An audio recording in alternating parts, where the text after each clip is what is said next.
데이비드 베컴이 스마트폰을 집어들었습니다. 경기 종료 직후의 상황이었죠. 방송 스튜디오도 아니었고 공식적인 인터뷰 자리도 아니었습니다. 인터 마이애미의 구단주이자 전 세계 축구 역사의 아이콘인 베컴이었습니다. 그는 자신의 소셜미디어에 짧은 영상을 게재했는데요. 방금 체코전 영상을 다시 돌려봤어요. 뭔가 석연치 않은 점이 포착되더군요. 라는 메시지를 남겼습니다. 베컴이 무언가를 확신한 찰나였습니다. 불과 10초 남짓한 영상이었지만 그 게시물이 올라오자마자 언론사들의 연락이 쇄도했습니다. BBC, ESPN, 스카이 스포츠 등 유수 매체들이 경쟁에 뛰어들었고 결국 베컴은 BBC와의 단독 인터뷰를 결정했습니다. 화두는 오직 손흥민이었습니다. 베컴의 입에서 나온 한마디가 전 세계 축구계를 뒤흔들고 있습니다. 맨유, 레알 마드리드, AC 밀란, LA 갤럭시 등 당대 최고의 팀들을 누볐던 살아있는 전설. 지금은 인터 마이애미를 이끄는 구단주 베컴. 그런 그가 왜 굳이 한국과 체코의 경기를 2번씩이나 반복해서 시청했을까요? 그 배경에는 아주 명확한 이유가 있었습니다. 베컴은 인터뷰 내내 한 선수의 이름만을 언급하며 그 이유를 설명해 나갔습니다. 평소 저는 제가 소유한 인터 마이애미나 LAFC 같은 MLS 팀들의 경기를 주로 챙겨봅니다. LAFC에는 손흥민이 활약하고 있죠. 구단주로서 손흥민이라는 선수가 우리 리그에 가져오는 엄청난 파급력을 항상 예의주시하고 있었습니다. 그런데 이번 월드컵 체코전을 보던 중 처음으로 확신이 들었습니다. 이 선수는 결코 MLS 수준에 머물 인물이 아니라는 것을요. 분명 지금은 미국 무대에서 뛰고 있지만 그가 보여주는 축구 지능은 이 리그의 범위를 훨씬 뛰어넘고 있었습니다. 이를 재확인하려 다시 본 거죠. 베컴은 첫 시청 당시의 느낌을 이렇게 회상했습니다. 처음에는 몰랐습니다. 황인범의 동점골이나 이강인의 도움, 오현규의 결승골 같은 화려한 장면들만 보였거든요. 저 역시 득점 장면들에만 온 신경을 집중했으니까요. 하지만 경기가 끝난 후 왠지 모를 묘한 기분이 가시질 않았습니다. 골을 넣은 선수들의 활약은 분명 대단했지만 경기 내용적으로 설명되지 않는 의문점들이 남아 있었던 겁니다. 싶었습니다. 무엇 때문에 후반전 들어 돌파구가 마련된 걸까요? 체코 수비진의 움직임이 왜 하필 후반에 들어서 둔해진 건지 도대체 이유가 뭘까요? 일반적인 중계 화면만 봐서는 도저히 해답을 찾을 수 없었습니다. 그래서 재시청을 결정했죠. 이번에는 공의 흐름이 아니라 손흥민의 움직임 하나하나만 쫓아가기로 마음먹었습니다. 베컴은 몸을 앞으로 숙이며 흥분 섞인 어조로 덧붙였습니다. 두 번째 보니 완전히 다른 축구 경기가 펼쳐지고 있더군요. 처음 봤을 땐 손흥민은 공격 포인트가 없는 평범한 선수였죠. 하지만 다시 보니 그는 경기 전체를 설계하는 설계자였습니다. 전반 5분부터 손흥민이 움직일 때마다 최소 2명의 체코 수비수가 그에게 묶여 시선을 뺏기고 있었습니다. 수비수들이 손흥민을 견제하느라 정신없는 사이 반대편에는 광활한 빈 공간이 발생했고 저는 그 전술적 움직임들을 모두 확인했습니다. 손흥민은 경기 동안 총 23차례 위협적인 공간을 창출했습니다. 그중 18번은 데드존 돌파였죠. 남은 5번까지 더해 총 23번의 공간을 만든 셈인데 이 중 실제 득점으로 이어진 건 2번뿐이었습니다. 황인범의 동점골과 오현규의 결승골을 제외한 나머지 기회는 무의로 돌아갔습니다. 하지만 이게 과연 무의미했을까요? 베컴은 이렇게 분석했습니다. MLS 구단주로서 수많은 경기를 지켜봐 온 제 견해를 말씀드리죠. 경기 도중 발생하는 공간이 곧바로 득점과 직결되는 것은 아닙니다.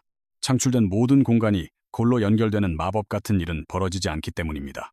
그러나 쉼없이 공간을 파고드는 움직임은 상대 수비진에게 체력적, 심리적인 부하를 누적시킵니다. 선수 시절 저 또한 우측면에서 같은 경험을 했습니다. 상대 수비가 제 크로스를 한번 막아내면 다음부턴 극도로 긴장하죠. 2번 성공하면 더욱 조심스러워집니다. 그런 과정이 10번, 20번 반복되다 보면 어느새 90분은 다 흘러가 버립니다.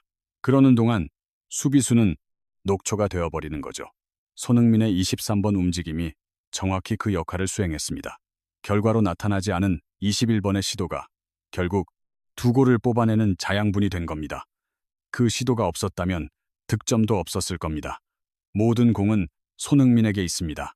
베컴은 이어 자신의 현역 시절 데이터와 대조하며 설명을 이어갔습니다. 저는 맨유 시절 주로 오른쪽 측면을 맡았는데요. 전성기 기준 한 경기당 평균 15개 정도의 크로스를 올렸습니다. 그중 유효하게 기회로 연결된 건 서너 개였고 나머지 11개는 차단되거나 실패했습니다. 그런데 그 11개의 실패한 크로스가 상대 수비에게 어떤 영향을 미쳤는지 아십니까? 수비진은 그 11번의 시도에 일일이 반응해야만 했습니다. 점프하고 헤더로 걷어내고 수비 대형을 바꾸는 과정이 반복되면서 후반전이 되면 수비 체력은 바닥을 드러내죠. 제가 가장 파괴적이었던 순간 역시 90분 무렵이었습니다. 지친 수비는 반드시 실수를 하거든요. 손흥민이 체코 수비를 상대로 보여준 21번의 움직임이 딱 그랬습니다. 그 끈질긴 공략에 체코 수비는 결국 무너졌고 치명적인 실수를 범하며 황인범과 오현규에게 길을 열어준 겁니다. 기자가 물었습니다. MLS 구단주로서 손흥민의 리그 진출에 대해 어떻게 생각하느냐는 질문이었죠. 베컴은 잠시 숙고한 뒤 답했습니다. 솔직히 말씀드리죠.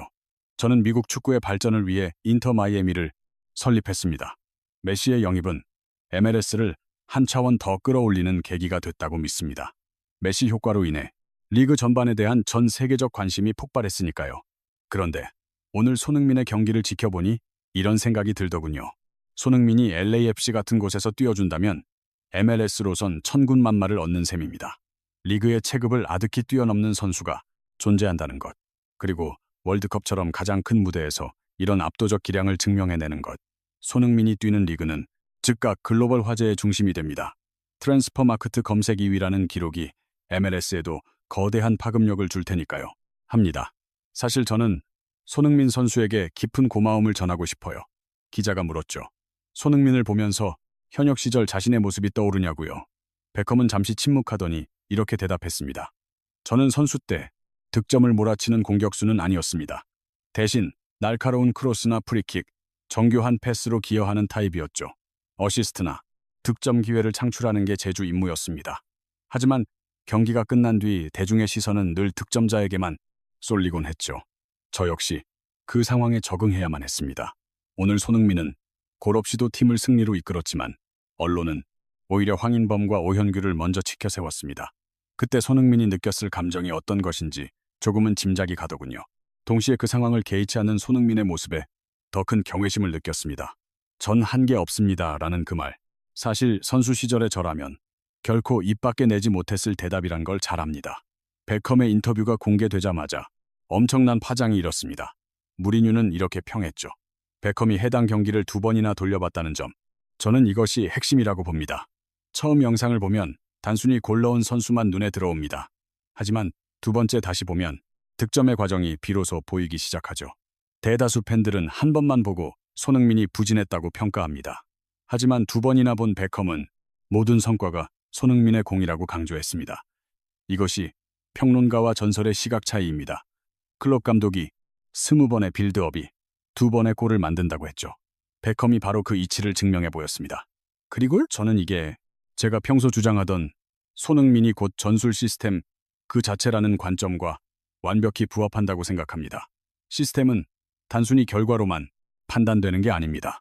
그 모든 수행 과정이 곧 시스템인 것이죠. 20번은 과정의 영역이었고 2번은 그 결과물이었습니다.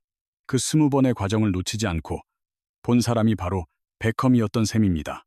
포스테코글루도 베컴이 오로지 손흥민의 움직임만 추적했다고 언급했죠. 저 역시 똑같은 관점으로 경기를 분석합니다. 공이 아닌 손흥민을 보세요. 이것이 이 선수의 가치를 제대로 파악하는 유일한 길입니다. 공만 쫓다 보면 손흥민이 아무것도 안 하는 것처럼 보이지만 손흥민을 주시하면 경기장 내 모든 흐름이 그를 기점으로 돌아간다는 걸 체감하게 됩니다. BBC 인터뷰 직후 베컴이 주변 스태프에게 이런 말을 건넸다고 합니다.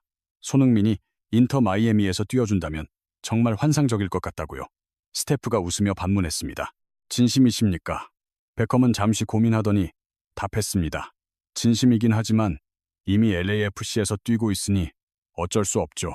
하지만 솔직히 말해서 손흥민 정도의 기량을 갖춘 선수는 어느 클럽에 가든 팀의 체질을 통째로 바꿔버립니다. LAFC의 사례만 봐도 명확하죠. 손흥민이 합류하는 순간 팀의 급이 달라집니다. 이것이 그의 진정한 위상입니다. 베컴은 경기를 2차례 분석했습니다. 1회차 관람 때는 득점이 없었지만 2회차에는 손흥민이 모든 판을 짜고 있었던 것이죠. 20번의 헌신이 없었다면 2번의 골도 불가능했습니다. 결국 모든 공은 손흥민에게 있었습니다. 차범근의 기록을 넘어 일식 후 전을 앞둔 베컴은 이 경기를 2번 되새겨볼 생각입니다. 우선 경기 결과부터 분석할 테죠. 이번엔 손흥민의 움직임에 집중해서 다시 볼 겁니다. 결론은 명확하죠. 모든 원인은 손흥민이었습니다. 벵거의 일갈은 정복을 위한 선언이었고 클럽은 공동의 해결책을 제시했습니다. 포스테코글루 감독은 대체가 아닌 시너지를 강조했습니다. 베컴은 20번의 도전이 없었다면 지금의 성과도 없었을 거라 말했죠. 손흥민은 본인은 별다른 기여를 하지 않았다고 겸손하게 답합니다. 이 모든 메시지는 결국 하나의 흐름을 가리킵니다. 월드컵은 계속됩니다. 오늘 영상도 시청해 주셔서 감사합니다. 구독과 좋아요로 함께 해주시면 큰 보탬이 됩니다.